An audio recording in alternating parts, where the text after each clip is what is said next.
Everyone, welcome back. Today we'll be covering the American Revolution. Uh, Last time we used to talk about this, we covered some of the reasons why this was into the American Revolution and how the British colony was being taxed without representation, the establishment of certain taxes as a result of the Seven-Year War between the British and the French. And so the British were trying to restock their coin reserves, and so by doing so, they were taxing the colonialists with a lot of different taxes, such as the Stamp Act, the stamp tax, the tea tax, all these different taxes without any representation whatsoever. But today will be a short lecture on how and why and some of the elements that take place as to the American Revolution, the American War of Independence, and so we begin with the title of this PowerPoint called America Secedes from the Empire, from the British Empire. So the Continental Congress meets in May of 1776. They meet in Philadelphia, which is a very important city in the United States, now in modern day. 13 colonies sent representatives from each of the colonies, and in this initial talk, there was no talk of independence. They just wanted their rights. They wanted to be heard. They wanted the King of England to hear the voice of the colonists. And so, in the result of the Second Continental Congress led to the establishment of an army and a navy, which authorized privateers to attack the British. In other words, this essentially sets the groundwork for the American colonists to defend themselves against the British. And so during this Congress, though, George Washington, was named chief of the Continental Army, and he was chosen because he was a respected and Southern wealthy American colonist. There are a number of different battles that take place as a result of the War of Independence or the American Revolution. You have the battle at Fort Ticonderoga, which was once a French Canadian fort that was conquered by the British, and then it was taken over by the Americans. And this is important because this fort contained military equipment and artillery that was then used by the American colonists against the British Army. You also have the Battle of Bunker Hill, which was the Americans were led by Colonel William Prescott to attack a British fort. And so what essentially happened was actually that the British attacked this fort, and the Americans were able to hold their ground against two advances, and they were able to yield the third. And so the end result of this battle was about 1,000 British soldiers were killed, and this gave precedence and belief that the Americans actually stand against a reputable army, which was the British Army. And by July of 1776, an olive branch petition or an olive branch petition was sent out.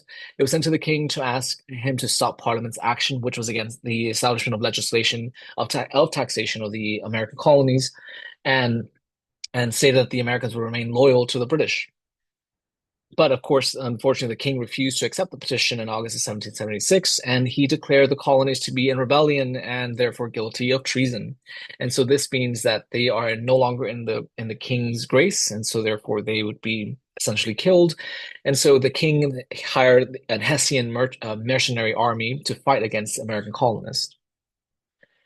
In January 15th of 1776, uh, a famous person named Thomas Paine wrote something called Common Sense, Inhabitants of the Americas. And this became very popular among the colonists because he made arguments as to why America should declare independence. And so at the time, like I mentioned during the Second Continental Congress, there was no talk of independence, but as there was increasing animosity and a growth of separation between the colonists and the British, the call for the common sense not only just called for a call for independence, but also the establishment of a republic. The idea that colonists should have the right to govern themselves and to lead themselves for a better future. And so then this gave rise to the notion of republicanism, which has its roots in ancient Greece, Rome, and in the Renaissance period, which is interesting because if we look at the historical influences and the progression of European history and also American history, you see that at least in the sense of the colonists, they were still under the British crown, even though they were oceans apart. They still were under the protection and governance of the laws of Great Britain. And so with looking into the past and adopting elements of or looking into the elements of Greek, Roman, and the Renaissance period, this laid the foundation of what we have as a modern American political system. Colonies, the colonies of at the time period from common sense were receptive, but this, of course, uh, angered the king. And so, with the experience of colonial assemblies, town and meeting churches, and social mobility, this allowed people to really push the idea of independence among these different institutions. And so, the idea during this time period was that for a successful government, people had to sacrifice their own interests for the interests of the collective, which is in this case the colonies. The idea that they should have the right to govern themselves and to have their fate in their own hands. And in July, and in 1776, so Charles Henry Lee proposed a resolution for independence in June of 1776, which was passed in July 2nd of 1776, and in July 4th, 1776, it was signed. This was a formal statement of independence that was then given to the king, and Thomas Jefferson, one of the main primary writers of the Declaration, tried to state what everyone already believed in, so which was the fact that they wanted independence, and he relied on the common sense logic written by Thomas Paine to address the entire world. He also used British legal history and natural law to explain why they should actually fight for their rights for self-governing governance and for independence, explaining that after giving the explanation why people may rebel in general, he gave long lists as to specific reasons as to why Americans should declare independence, and concluded by stating that America did everything it could to avoid this step because, again, during the Second Continental Congress, ideas of independence was not a thing. They just wanted to be given rights of representation in Parliament. But even as they were trying to declare their loyalty to the British Crown, to the King, unfortunately, due to the historical events, which was that the British Crown, that the King didn't accept these terms, this therefore pushed the British colonies or these American colonies to declare independence against the British Crown.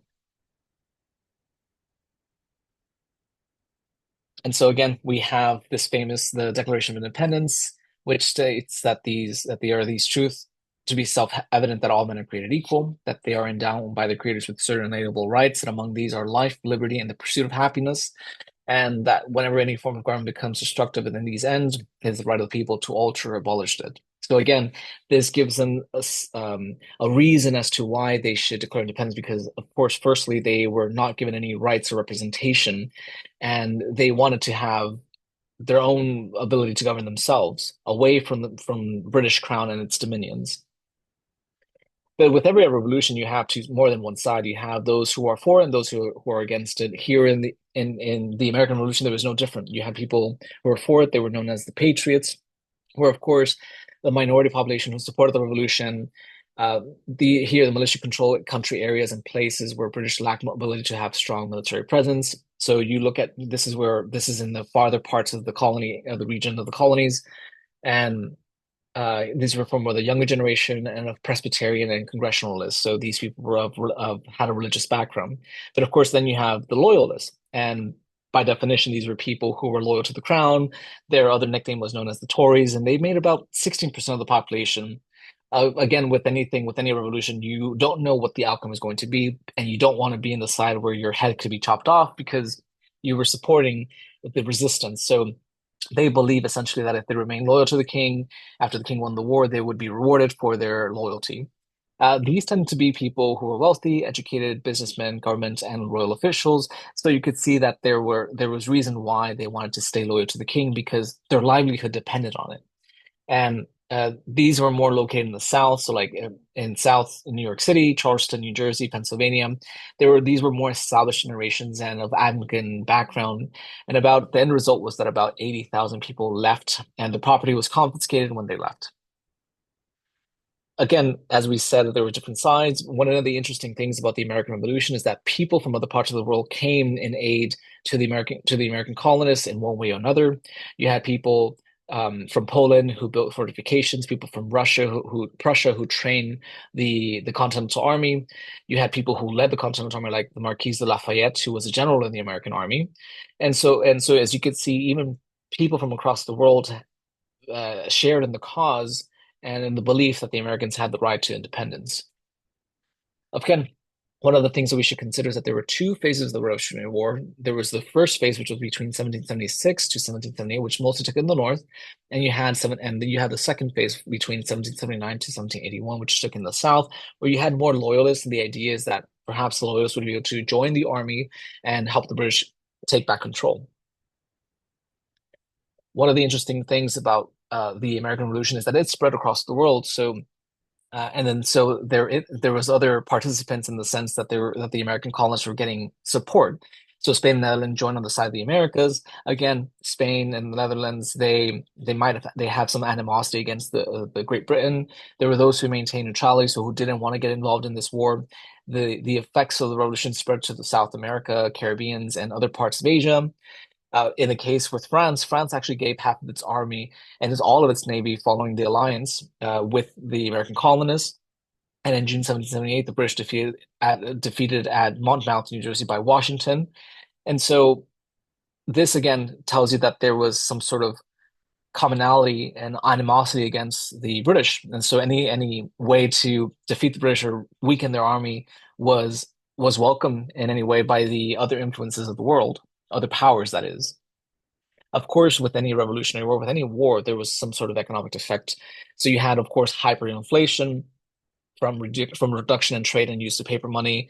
Uh, Continental was form of currency, became almost worthless. So again, during this time period, the colonists were had currency, but because of the time period, more of the trade was going from the colonies to the Americas. So then you had gold also going across the Atlantic. So gold was not here as presently, and so at the time they had to convert to bills or paper money as a way to represent gold and its currency. The effects on women, though, as with any war, you have wars that affect domestic households. So in this case, when the men were out at war, women would run farms, businesses, and families during the war. Even women supported the troops during the war, providing perhaps food and medical assistance. And the famous person, Abigail Adams, who was the wife of John Adams, gave him information about home fronts while he was in Congress. Again, this is giving us an idea that women were heavily involved during the Revolutionary War. And one of the interesting things as well is that this war also affected blacks during that time period. I can't say Black Americans because during this time period there was no notion of America, but the American residents or citizenry at the time period were affected as well. The British promised freedom to blacks who fought for the crown, and many slaves actually joined the British because of this idea that they would gain their freedom. And again, Americans eventually allowed blacks to join the Continental Army. Again, this idea that they were offered something, right? There's also the effects of War of Loyalists. So many fled to the Western territories, and about 60,000 of them joined the British Army.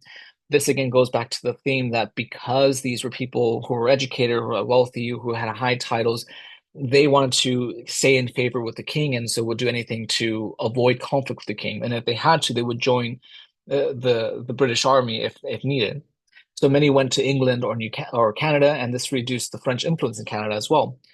And of course, the end result is that many of their homes and properties were taken by the Patriots, those who fought in favor of the Revolutionary War.